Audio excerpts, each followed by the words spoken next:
Bonjour. Durant les prochaines 5 minutes, je vais vous montrer les fonctionnalités de notre outil de configuration. Avec celui-ci, vous serez capable de configurer le scanner marque pour vos besoins spécifiques. Pour commencer, je vais vous présenter les différentes étapes à suivre, puis nous irons plus en détail dans chacune des configurations spécifiques.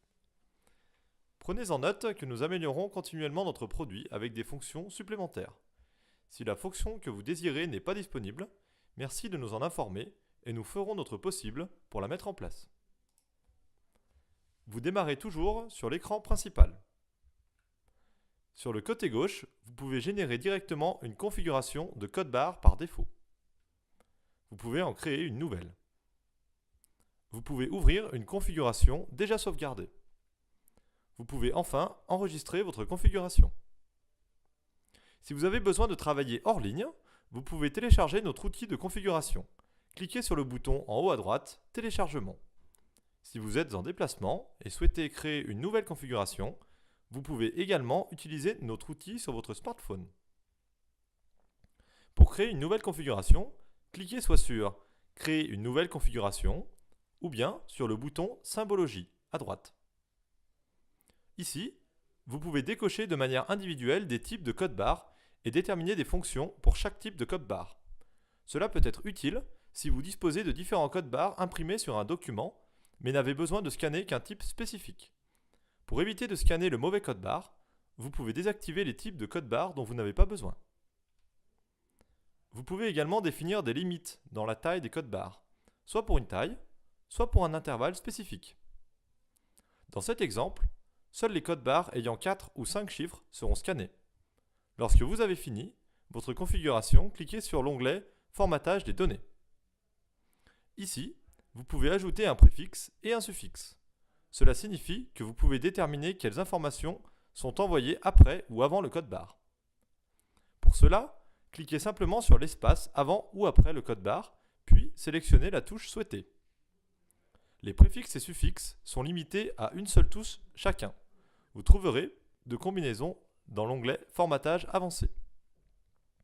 Un tutoriel pour le formatage avancé est disponible dans l'onglet « Tutoriel » en haut à droite. Pour supprimer un préfixe ou un suffixe, déplacez votre souris sur la touche que vous souhaitez effacer. Un X va apparaître pour la suppression. Cliquez dessus, puis supprimez la touche. Les touches les plus couramment utilisées sont proposées en dessous. Elles peuvent être ajoutées juste en cliquant dessus.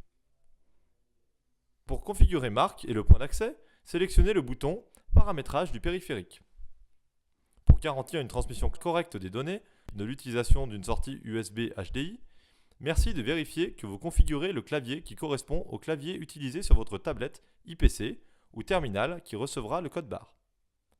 Si vous utilisez une connexion en RS232, merci de vérifier la vitesse de transmission RS232. Sous le nom Profil du retour d'information, vous pouvez activer ou désactiver le retour visuel, haptique et acoustique de marque. La transmission Retour d'information ACK-NACK active un retour d'information qui indique à l'utilisateur si le code barre a été transmis correctement. Des options supplémentaires seront expliquées ultérieurement en détail. Enfin, vous recevrez des codes barres de configuration pour votre marque et votre point d'accès. Merci de les scanner l'un après l'autre. Il est important de noter que les deux terminaux doivent être prêts à l'emploi et marque doit être connectée avec le point d'accès. Toute votre configuration est listée de nouveau sur la gauche. Vous pouvez imprimer ou enregistrer cette configuration. Comme promis plus tôt, nous allons maintenant voir quelques configurations plus spécifiques. Revenons à l'onglet « Paramètres du périphérique ». Dans la partie « Paramètres du retour d'information », vous pouvez activer l'option « Avertissement de batterie faible ». Marc indiquera dans ce cas-là une lumière orange lorsqu'il passera en dessous de la barre des 80%. Vous pouvez, plus bas, définir une durée avant laquelle Marc se mettra en mode veille afin d'économiser de la batterie. Dans Paramètres du chargeur, vous pouvez décider de dissocier Marc du point d'accès à chaque fois que celui-ci est posé dans le chargeur. Si vous utilisez Marc pour une seule station de travail, vous pouvez désactiver cette fonction. Lorsque Marc est employé pour différentes stations de travail, cette option peut être utile afin d'éviter qu'un employé prenne un Marc et scanne depuis la mauvaise station de travail.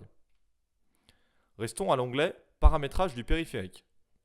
Toujours un peu plus bas. Dans la partie paramètres du lecteur, vous pouvez configurer marque pour scanner des codes barres flous. Avec le mode liste de sélection, Marc scanne seulement les codes barres qui sont en contact avec le point rouge au milieu de la fenêtre de lecture.